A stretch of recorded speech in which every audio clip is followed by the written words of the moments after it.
Hello guys. Ito, magluluto na naman ako ng Baguio beans.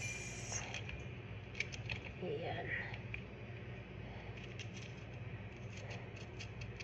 Baguio beans.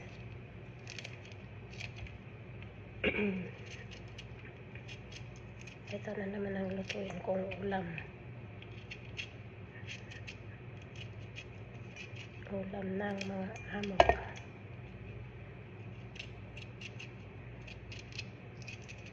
Ayan na.